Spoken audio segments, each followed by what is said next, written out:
ನೀವೆಲ್ಲರೂ ಈ ಭಜನೆಯನ್ನ ಕೇಳಿರ್ತೀರಾ. ರಘುಪತಿ ರಾಘವ ರಾಜ ರಾಮ್ ಪತೀತ ಪಾವನ ಸೀತಾರಾಮ್. ಈ ಭಜನೆಯ ಮುಂದಿನ ಲೈನ್ ನೀವ್ ಹೇಳಿ ನೋಡೋಣ.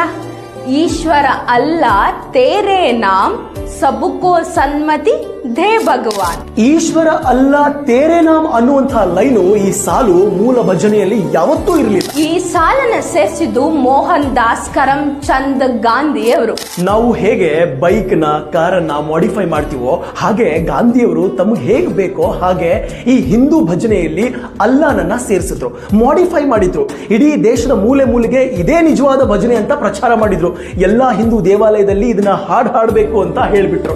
ಈ ಭಜನೆ ಯಾರು ಬರೆದದ್ದು ಅಂತ ಕೇಳಿದ್ರೆ ನಾವು ಹೇಳುವ ಉತ್ತರ ಗಾಂಧಿಯವರು ಅಂತ. ಈ ಭಜನೆ ಬರೆದಿದ್ದು ಗಾಂಧಿಯವರಲ್ಲ, ಪಂಡಿತ್ ಶ್ರೀ ಲಕ್ಷ್ಮಣಾಚಾರ್ಯ ಅವರು. ಈ ಭಜನೆಯಲ್ಲಿ ಅಲ್ಲಾನ ಉಲ್ಲೇಖ ಇರಲಿಲ್ಲ. ಕ್ರಿಶ್ಚಿಯನ್ ಪ್ರೇಯರ್ ಅಲ್ಲಿ, ಇಸ್ಲಾಮಿನ ಹಾಡಿನಲ್ಲಿ ಹೇ ರಾಮ್ ಜೈ ಜೈ ಶ್ರೀರಾಮ್ ಎಂಬ ಪದವನ್ನ, ಈ ವಾಕ್ಯವನ್ನ ಸೇರಿಸಬಹುದಾಗಿತ್ತಲ್ವಾ? ಸೇರಿಸಿದ್ರೆ ಏನಾಗ್ತಿತ್ತು ಅಂತ ಗಾಂಧೀಜಿಯವರಿಗೆ ತುಂಬಾ ಚೆನ್ನಾಗಿ ಗೊತ್ತಿತ್ತು. ಈಗ ನಾವು ಈ ವಿಡಿಯೋ ಮಾಡಿದೀವಿ, ಸತ್ಯನ ಹೇಳಿದೀವಿ. ನಾವು ಅಸಹಿಷ್ಣುಗಳು, ಜಾತ್ಯತೀತಕ್ಕೆ ವಿರೋಧಿಗಳು ಅನ್ಸುತ್ತೆ ಕೆಲವೊಬ್ಬರಿಗೆ.